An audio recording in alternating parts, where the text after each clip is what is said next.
Well, see, I like to be in control of a lot of things. Is this right? It is right. It is right. She likes to be in control, but she doesn't know what to do with that control. She has a hard time making a decision. I know. So. I let myself down. I tried so very hard not to lose it. I came up with a million excuses. I thought of every possibility.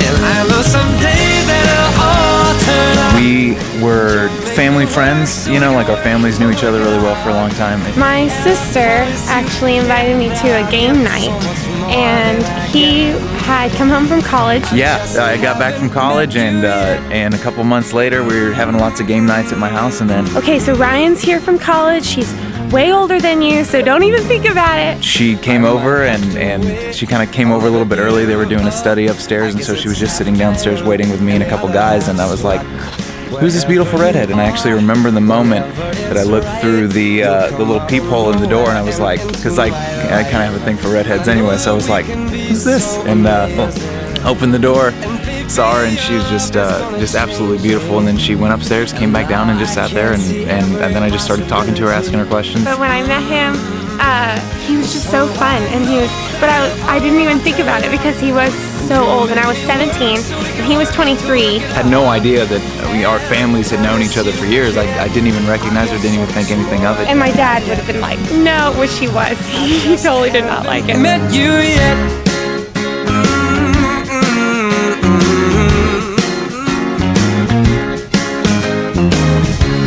I might have to wait, I'll never give up. I guess it's half timing and the other half's luck.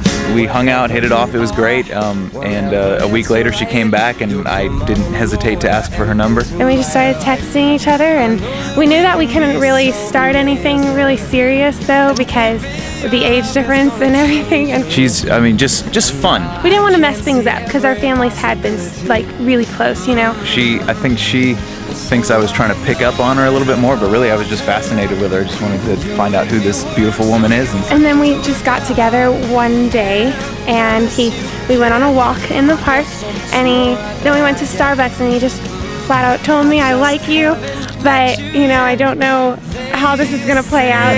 All's fair in love and war, but I won't need to fight it. We'll get it right, we'll be united.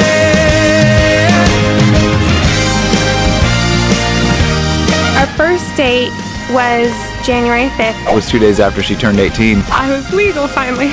Well, I asked her, I was like, hey, so how's it feel being 18 now? And she was like, oh, I bet you're excited. But it was a wonderful first date. We went and did the glow-in-the-dark putt-putt golf. He kept making them in, and I was awful at miniature golf.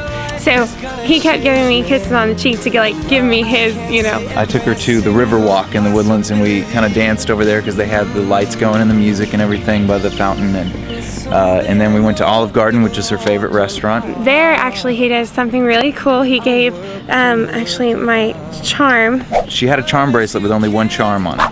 Let's see, the dancing charm. I snuck off at dinner at some point and went up to the waiter and handed him a card, you know, and it had the charm inside it, and said, hey, at the end of the meal when you bring me the check, can you hand this to her and say, some gentleman asked me to give this to you. I was like, what? And so I opened it up, and there was a little bag, and in the little bag was this little charm. And that I ended up, when I proposed to her, sort of tied something back in with that, and so it was pretty cool. I love Hopeless Romantic, and I love romantic movies, so it was awesome. Oh, you know it'll all turn out, and you'll make me work so we can work to work it out. And I promise you can, to give so much more than I get. Yeah, I just haven't met you yet. I move a lot. Even the way that I'm standing. Oh my goodness, I know. The way that I'm standing right now would just bug her so much. And I do stuff like this all the time. He's always doing something with his hands. I'm constantly tapping and beatboxing and making random noises. And He has little things, yeah. you just stop moving. It's ridiculous. Like, you're embarrassing me. Just stop. I'm not always gonna know when it's a good embarrass, like, oh, my cute, funny fiance, husband, boyfriend. With his mouth or with his... This all the time. It's crazy. I'm a drummer, and so I'm constantly just like, oh, and shaking my leg. I'll be sitting down. And I just hold his leg. That always gets to her. I just have to stop him because he's talking while he's doing something, and I'm like, you're distracting, you know? She's like, no, you really are embarrassing me. You need to stop. But it's funny. We laugh about it. We have fun.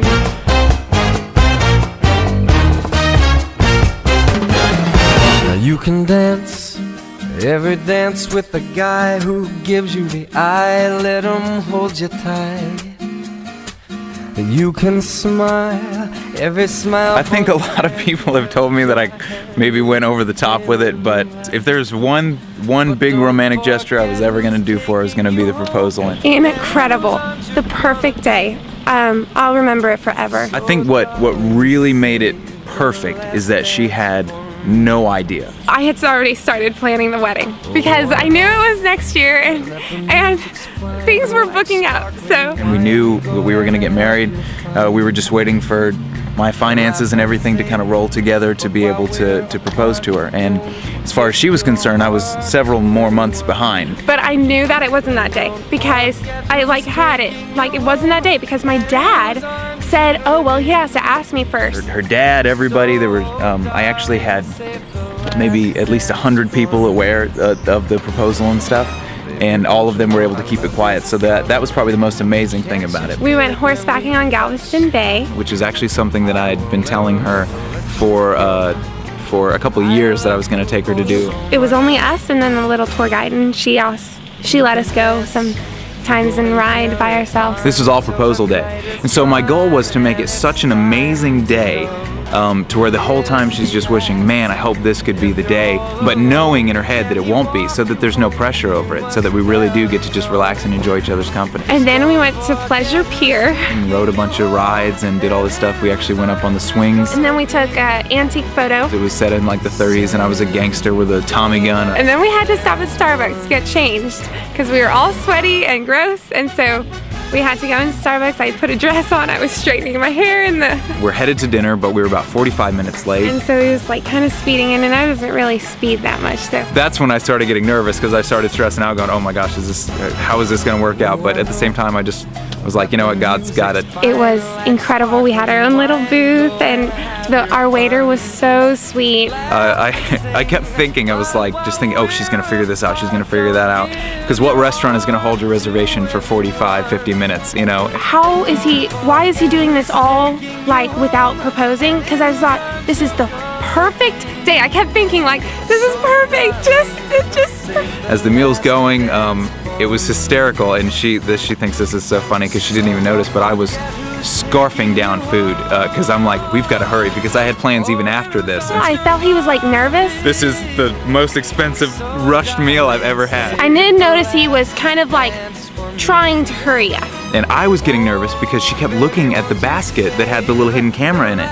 And because I was thinking, oh, she can see it, she sees the camera. And she asked me, because I was nervous, and she was like, are you feeling okay? And I said, my stomach's bothering me a little bit. I think I'm gonna go to the restroom real quick. So I snuck off, and I found my friend Rakesh and TJ, and we went to the bathroom. He put a lapel mic on me so that we could get a good audio for it. He left me at the dinner table for like 10 minutes, and I was like, oh my goodness, he must be really hurting. He ran out to the car and got that antique photo that we had just taken. All of a sudden, this treasure box comes to our table. And he says, are you Ryan Claxton? And I said, yes. And he was like, oh, okay, some woman asked me to give this to you. And so then he walks off, which, you know, was essentially what I did to her when I gave her that charm on our first date. Except this time I switched it around, so he hands it to me. And so I look at this treasure chest and I look at her and I'm like, baby, you didn't have to get me anything. And so, which of course then she's going, I didn't even know we were coming here, you know, type deal. I don't know what that is. Who did that? What is this? It was so confusing. I didn't even know what to think. And then finally I open it. And inside is my driver's license. There was his driver's license, his new one, which there's a funny story about that, because I told him I would never marry him without changing his driver's license, because he has like super long hair, and I do not like guys with long hair. Was this. It's awful, it's awful. So I open it up, and it's this nice one, And I was like, oh, this is great. That's so cool. And then she's even more confused because she's like, I knew that he had to be there to get his license. So I was like, wait, how did that happen? and who gave that to you? And didn't you have to be there when you... I was so confused that I wasn't talking that much. Trying to lead her into saying something like, oh, yeah, this is great. All you need now is a ring or something. But of course, she just couldn't get past the confusion. So He's like, oh, now I can marry you.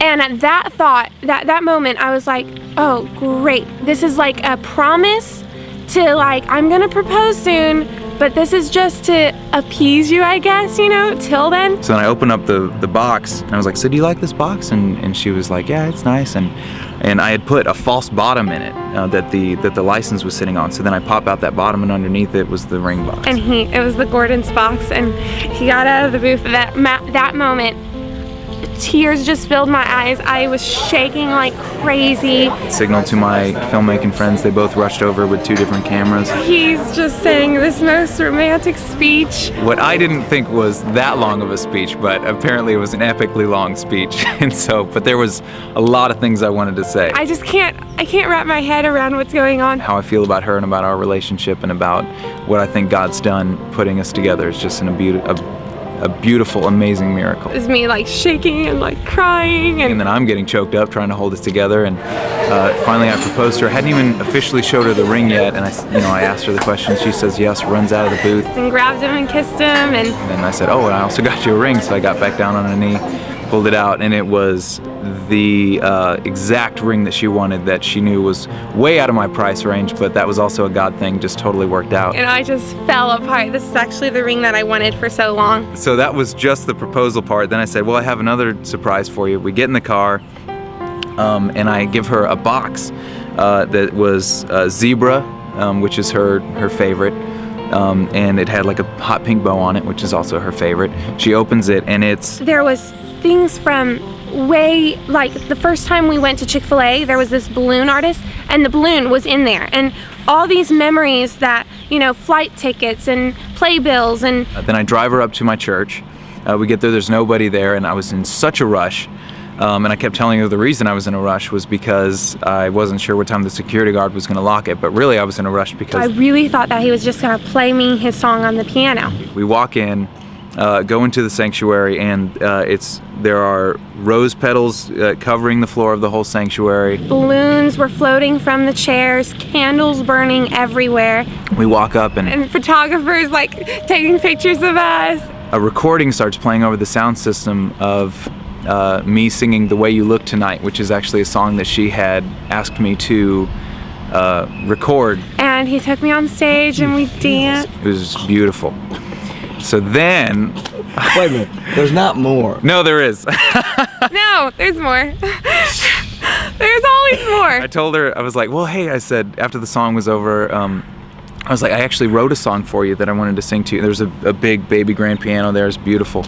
And I said, I wanted to play a song for you that I wrote for you, but there was supposed to be a stool here that you could sit on. I just got to go get it real quick. And so she's sitting there just trying to figure all this out, and I run over, and as I come back with the stool... With him came like 40 people following him, like 40. And then I turned around. And then other people start coming from the other side of the room, and then 80 to 100 people all come into the room of, people from out of state, old friends that she hadn't seen in forever, her best friend who lived out of state. That came to celebrate our engagement. And my mom was there, and I ran down and I just hugged her, and we were all crying, there's just so many tears. That's when she really lost it, just started bawling, and that's when I knew I really succeeded. And it was the perfect ending. And then he sang his song, which was incredible. It was incredible. And then we had an engagement party, and it was so much fun. There was cakes and flowers and everything. It was incredible, just seeing how much joy that meant to her, to be able to share that with everybody. And there was actually napkins that my mom got, and they said, does this ring make me look engaged? So that was awesome. I'll give more than I get, She is the most beautiful woman in the world. She loves God with all of her heart, and she's my best friend. When you're a little girl and you make those lists of what you want in a husband, he surpassed the entire list, first of all. Like, everything that I had, he was that and more. If you look at all of these things that I do for her, I mean, it's because of how she inspires me. It's because of what she brings out in me. It's more than just feelings. You know, love isn't always how you feel. It's how you act. It's what you do. It's how you serve, how you treat somebody. You know, love is patient. Love is kind. And every one of them, I'm so happy to do. Because she pulls that out of me. She inspires me and causes me to love her in a way that I wouldn't be able to love. And I've always wanted to marry my best friend, so it's perfect. Haven't met you yet.